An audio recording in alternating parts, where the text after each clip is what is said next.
There is a part of you that you have never met, yet it has been quietly running your life for decades.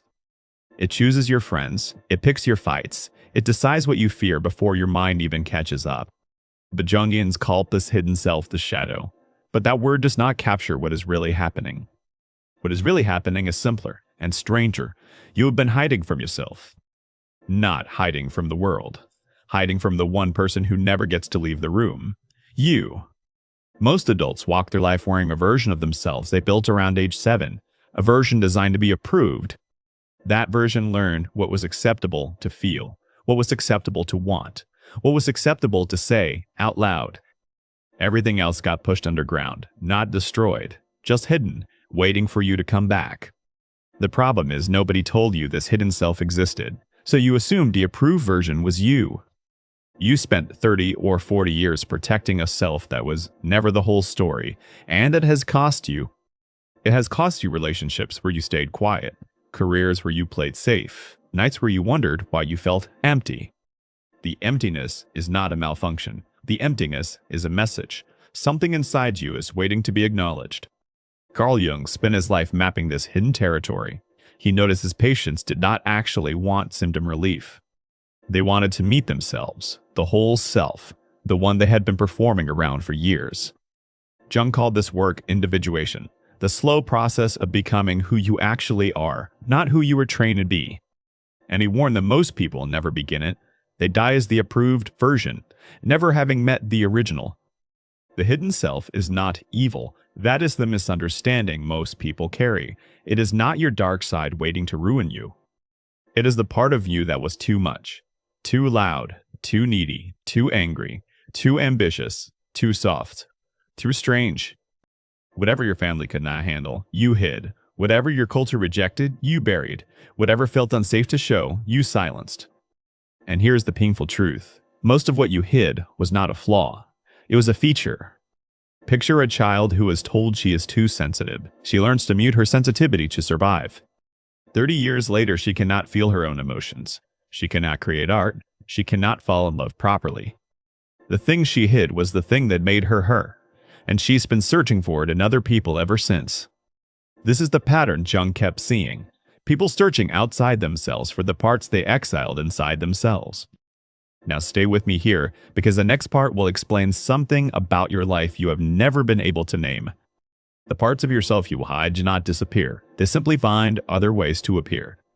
They appear as sudden anger that surprises you, as attraction to people who hold qualities you suppress, as resentment toward people who live freely in ways you do not allow yourself, as exhaustion that has no medical cause. Jung wrote that what we do not bring to consciousness comes to us as fate. Read that again slowly. What you refuse to look at inside yourself becomes the events of your outer life, your patterns, your repetitions, your traps. This is not mysticism, it is psychology. The unconscious has its own intelligence, and it is louder than you think. When you finally meet the hidden self, you stop fighting your own life. You stop wondering why the same situations keep finding you. The meeting yourself requires recognition first, and recognition requires honesty about specific signs. The first sign is intense reaction to certain people, not mild dislike, the kind that makes your chest tighten. When someone provokes a reaction far larger than the situation warrants, you are looking at a mirror. They're showing you something you carry. Maybe they are confident in a way you suppress. Maybe they are needy in a way you outgrew. Maybe they are selfish in a way you forbid. Whatever it is, the volume of your reaction is the measurement of your hidden material. Quiet reaction, small shadow. Loud reaction, buried gold. The second sign is fascination. The people you cannot stop thinking about. The lives you secretly envy. You are not envying their circumstances. You are recognizing something in them that lives inside you, asking to be lived. The third sign is repeating patterns you swear you hate. The same partner type. The same boss type. The same betrayal shape. These patterns are not bad luck. They are your unconscious staging the same scene until you finally read the script. The fourth sign is sad emotion that does not fit the moment. Crying at a song. Rage at a small inconvenience.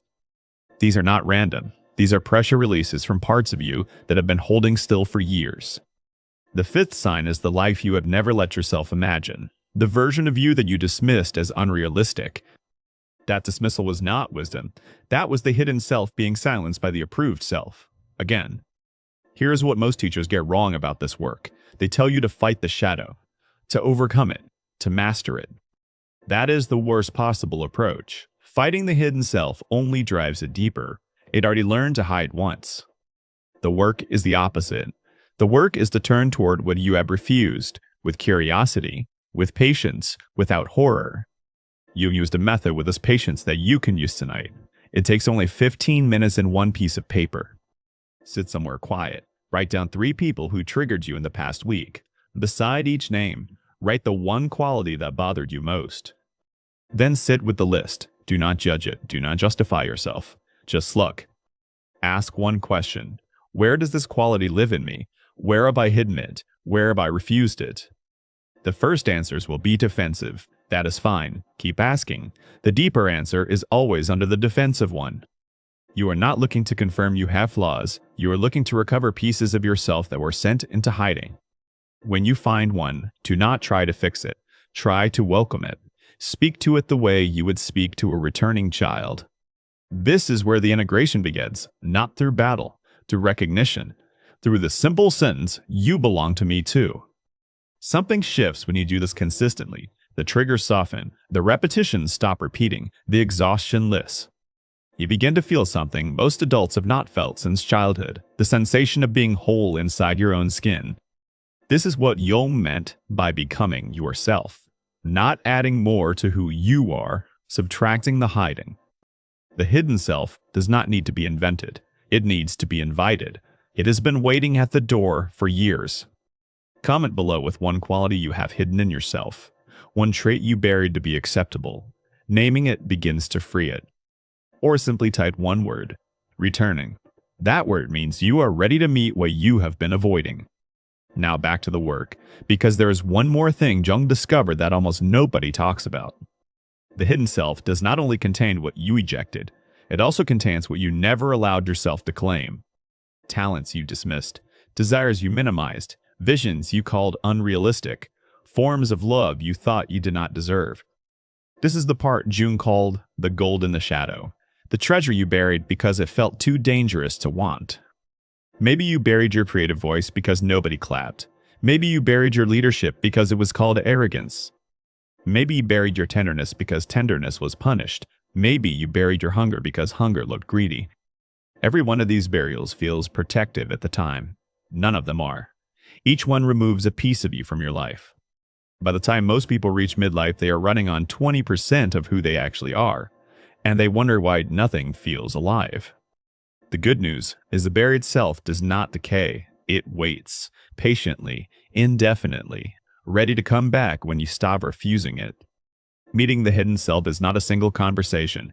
It is a slow relationship, a friendship with the one you abandoned to survive. You will not meet all of yourself in one night. You will meet pieces. Some pieces will surprise you. Some will move you to tears. But each piece returned is a piece of life returned. Each recognition is a small resurrection. Each integration is a quiet revolution inside you. The people around you will notice before you do. They will say, "You seem different, steadier, less anxious, more present." You will not be able to explain it precisely.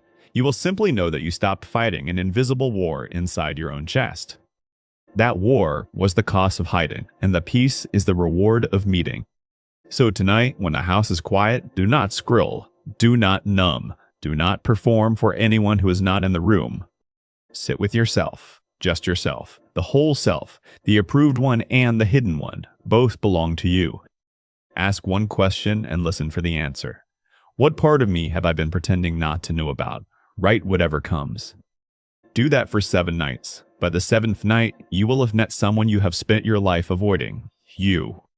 You are not your persona. You are not your shadow. You are the awareness that can hold both with kindness.